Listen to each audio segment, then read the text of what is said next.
सभी श्रद्धालु बहनों को मेरा सादर प्रणाम है। आज मैं जीवित वाहन भगवान और एक ब्राह्मणी की अद्भुत कहानी लेकर आई हूँ।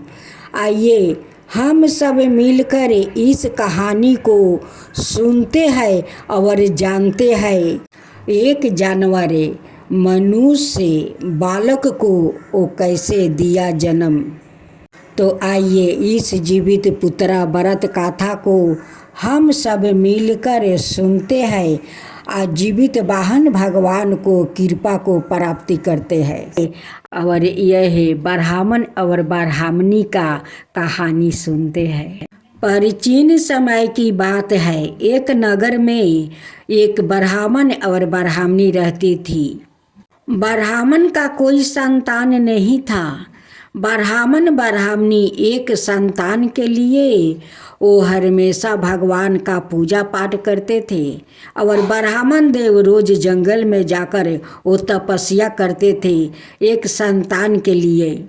ब्राह्मण देव अन्न और जल त्याग कर वो तपस्या करते थे। उनकी तपस्या देखकर एक दिन भगवान को दया आ गया।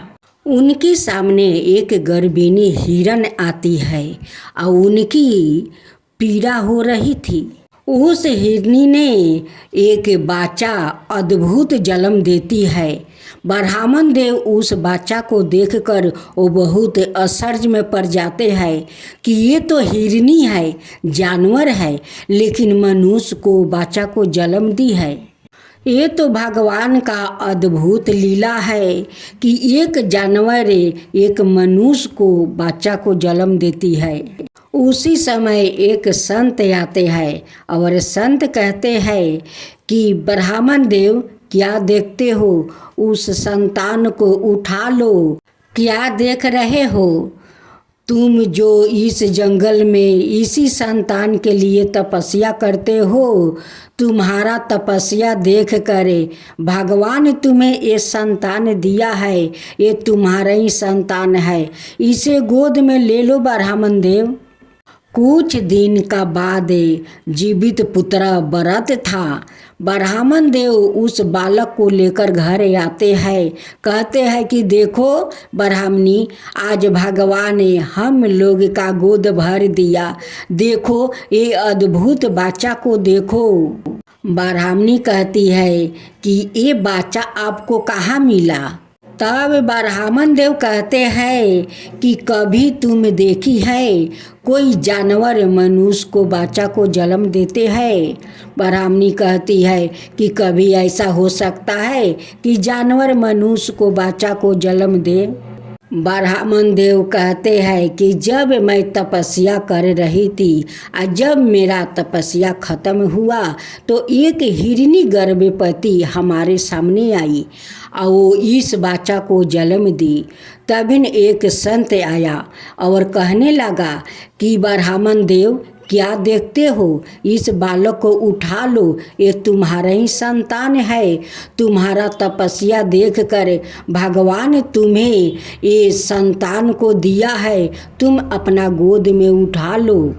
ये सारे बात सुनकर ब्राह्मणी बहुत खुश हुई और कहने लगी कि देखिए आप सारे पड़ोस में जाइए और सभी को बोले आइए, कल हम लोग का इस बालक को नामकरण कराएंगे, सोहर करवाएंगे और बाधाओं भी बजाएंगे। ब्राह्मण देव का घर सभी पड़ोस वाले आते हैं और उस अद्भुत बालक को देखकर सभी आश्चर्य हो जाते हैं। कहते हैं कि हे ब्राह्मणी, ये बालक आप कहाँ पाई, कहाँ मिला, कहाँ से लाई। ब्राह्मण और ब्राह्मणी कहती है कि ये तो भगवान दी है। हम लोग का पूजा पाठ और ब्राह्मण देव को तपस्या देखकर भगवान खुश हुआ और इस बालक को हम लोग को गोद में डाल दिया। सबिन पड़ोसिन कहती है कि देखो ब्राह्मणी, 2 दिन के बाद जीवित व्रत है। हम सभी ने अपना संतान के लिए जीवित पुत्र व्रत करेंगे, तुम भी कर लेना। ब्राह्मणी कहती है कि ये व्रत तो मृतक लोग के लिए किया जाता है, पितरपक्ष में किया जाता है। मैं उस मरे हुए आत्मा को व्रत कभी नहीं करूँगी।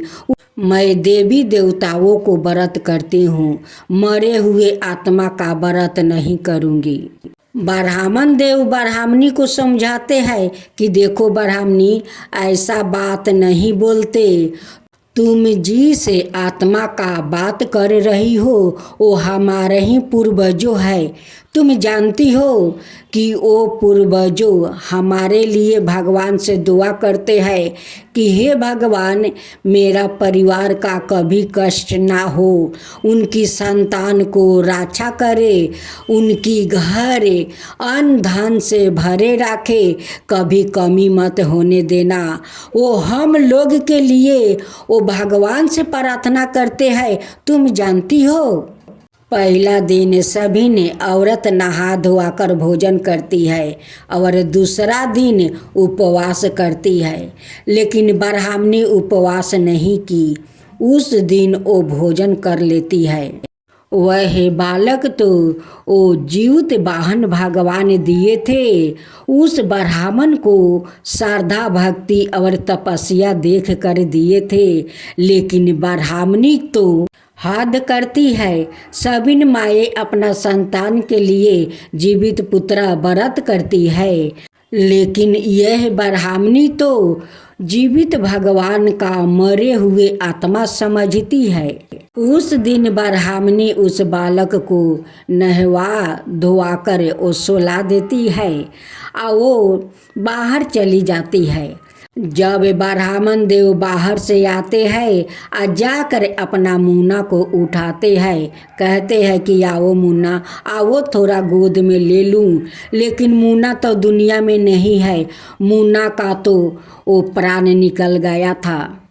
उधर सभी माए अपना संतान के लिए व्रत करती है, लेकिन उस दिन तो ब्राह्मणी वो पूरा पेट भर करे वो भोजन करती है। उस लिए तो जीवित भगवान क्रोधित हो गए और उनकी बेटा को प्राण ले गए। ब्राह्मणी रोने पीटने लगती है। सभी पड़ोसिन आती है और कहती है कि ब्राह्मणी, सभी माए अपना संतान के लिए आज उपवास रखी है और तुम तो आज पूरा भोजन कर ली। तो देखो जीवित भगवान का चमत्कार देखो, जीवित भगवान तुम्हारा अद्भुत पुत्र को तो ले गए।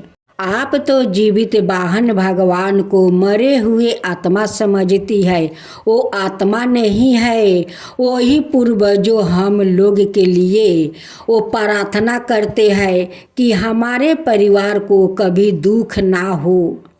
और उसी पूर्वजों को तुम निंदा करती हो, तो देखो निंदा का फल तुम्हें मिल गया।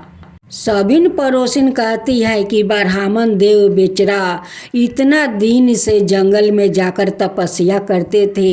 उनकी तपस्या के कारण जीवित वाहन भगवान ने उन्हें एक संतान दिया, फिर भी उस संतान के लिए माँ का दिल में ममता नहीं था, उस लिए तो वो व्रत नहीं की। ब्राह्मण देव मरे हुए पुत्र को गोद में लेते हैं और कहते हैं ब्राह्मणी को कि तुम मेरे संतान को खा गई, तुम मेरे संतान को खा गई। तुम मरवाला को निंदा करती हो कि वो मरे हुए आत्मा को मैं व्रत नहीं करूँगी, उनकी पूजा नहीं करूँगी। देखो उसका फल जीवित भगवान दे दिया। जब ब्राह्मण देव अपना पुत्र को लेकर वो मिट्टी में दफनाने के लिए ले जा रहे थे, उसी रास्ते में वही संत मिला था जो संत बोला था कि तुम उस बालक को उठा लो, वो तुम्हारा ही संतान है। वही संत रास्ते में मिलते हैं और कहते हैं कि ब्राह्मण देव इस बालक को कहाँ लेकर जा रहे हो। कहते हैं कि हे महात्मा, ये बालक दुनिया में नहीं है, इसका मृत्यु हो गया है, मैं इसे मिट्टी में दफनाने के लिए ले जा रहा हूँ। संत कहते हैं कि ब्राह्मण देव आज सारे माए अपना संतान के लिए वो उपवास रखी है। वो 24 घंटा उपवास करती है, अन्न जल त्याग देती है अपना संतान के लिए। लेकिन आपका ब्राह्मणी अन्न जल नहीं त्यागी। उनकी इस संतान के लिए हृदय में ममता नहीं थी, उसलिए जीवित वाहन भगवान को व्रत नहीं की। उसलिए जीवित वाहन भगवान वो क्रोधित हो गए और उनकी क्रोध के कारण ऐसा हुआ है। हे ब्राह्मण देव, हमारा बात मानिए।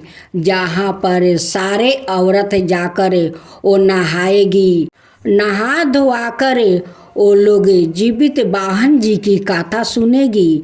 वहाँ पर इस बालक को ले जाओ, वहीं पर लेटा दो और हाथ जोड़ कर वो जीवित वाहन भगवान से विनती करो कि हे भगवान, इस बार मेरे ब्राह्मणी से गलती हो गई है, आगे बार ऐसी गलती नहीं होगा। मेरे पुत्र को आपस से प्राण दे दीजिए, उसे जीवित कर दीजिए।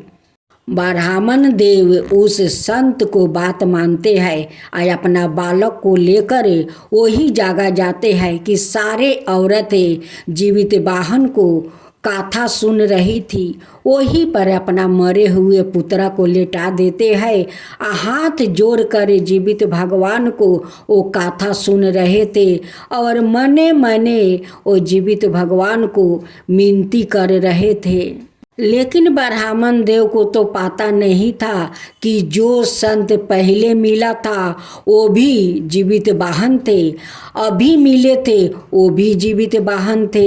लेकिन ब्राह्मण देव को तो पता नहीं था कि वो संत कोई संत नहीं है, वो साक्षात जीवित वाहन भगवान थे। जब उस घाट पर जीवित वाहन भगवान जी का कथा समाप्त हुआ, सभी औरत अपने अपने घर चली गई और ब्राह्मण देव वहीं पर बैठे हुए रो रहे थे। तभी उनकी संतान हाथ पाँव हिलाते हैं और उठकर वहाँ पर बैठ जाते हैं। ब्राह्मण देव तो आंख बंद किए रो रहे थे। जब ब्राह्मण देव आंख खोलते हैं तो वो अद्भुत चमत्कार देखते हैं। तो वो अपना संतान को वो गोद में उठा कर वो खुशी से और ज़्यादा रोने लगते हैं और जीवित भगवान को वो बार बार नमन कर रहे थे, बार बार नमन कर रहे थे कि हे जीवित भगवान, आपका तो महिमा अपरंपार है।